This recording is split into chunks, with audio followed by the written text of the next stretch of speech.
പ്രിയപ്പെട്ട കൂട്ടുകാരെ, പുതിയൊരു വീഡിയോയിലേക്ക് എല്ലാവർക്കും സ്വാഗതം.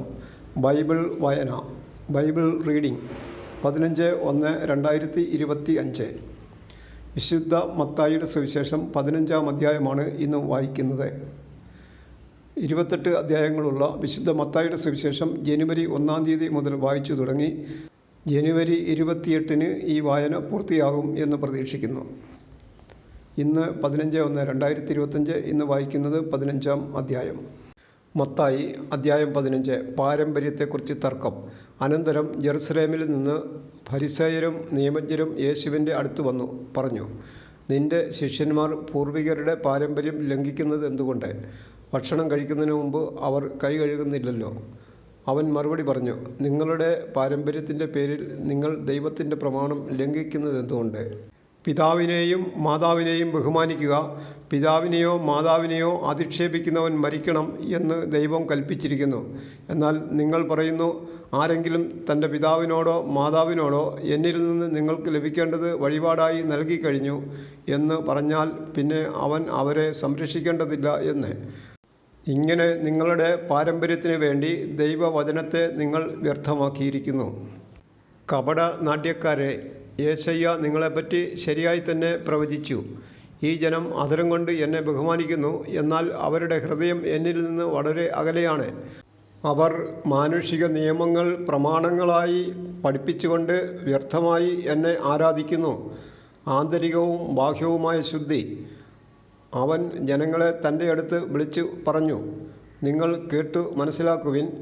വായിലേക്ക് പ്രവേശിക്കുന്നതല്ല, വായിൽ നിന്ന് വരുന്നതാണ് ഒരുവനെ അശുദ്ധനാക്കുന്നത്. അപ്പോൾ ശിഷ്യന്മാർ അടുത്തു വന്ന് പറഞ്ഞു, ഈ വചനം ഫരിസേയർക്ക് ഇടർച്ചയുണ്ടാക്കിയെന്ന് നീ അറിയുന്നുവോ? അവൻ മറുപടി പറഞ്ഞു, എൻ്റെ സ്വർഗീയ പിതാവ് നട്ടതല്ലാത്ത ചെടികളൊക്കെയും പിഴുതുമാറ്റപ്പെടും. അവരെ വിട്ടേക്കൂ, അവർ അന്ധരെ നയിക്കുന്ന അന്ധരാണ്. അന്ധൻ അന്ധനെ നയിച്ചാൽ ഇരുവരും കുഴിയിൽ വീഴും. ഈ ഉപമ ഞങ്ങൾക്ക് വിശദീകരിച്ച് തരണമേ എന്ന് പത്രോസ് അപേക്ഷിച്ചു. അവൻ ചോദിച്ചു, നിങ്ങൾ ഇപ്പോഴും ഗ്രഹണശക്തിയില്ലാത്തവരാണോ?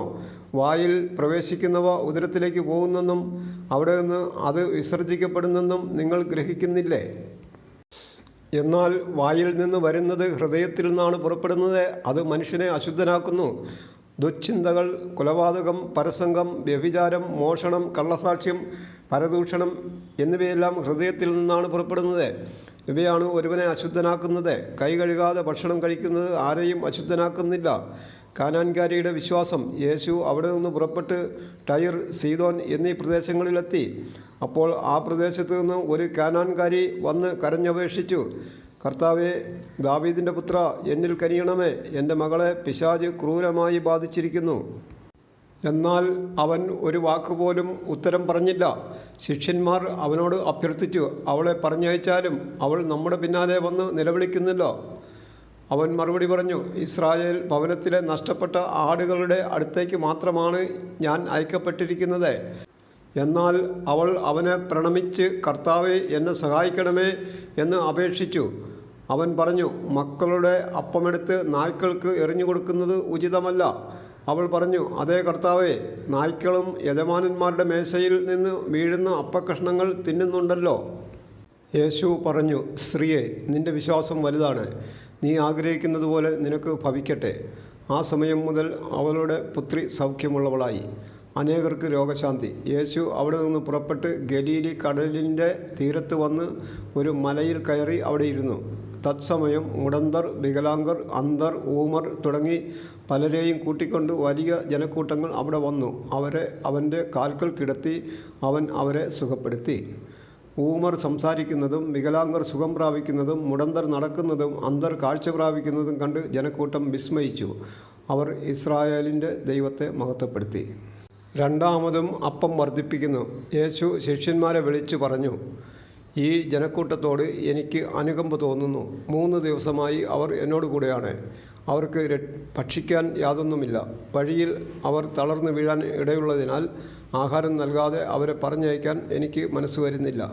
ശിഷ്യന്മാർ ചോദിച്ചു, ഇത്ര വലിയ ജനക്കൂട്ടത്തെ തൃപ്തിപ്പെടുത്താൻ വേണ്ടത്ര അപ്പം ഈ മരുഭൂമിയിൽ എവിടെ നിന്ന് കിട്ടും? യേശു അവരോട് ചോദിച്ചു, നിങ്ങളുടെ പക്കൽ എത്ര അപ്പമുണ്ട്?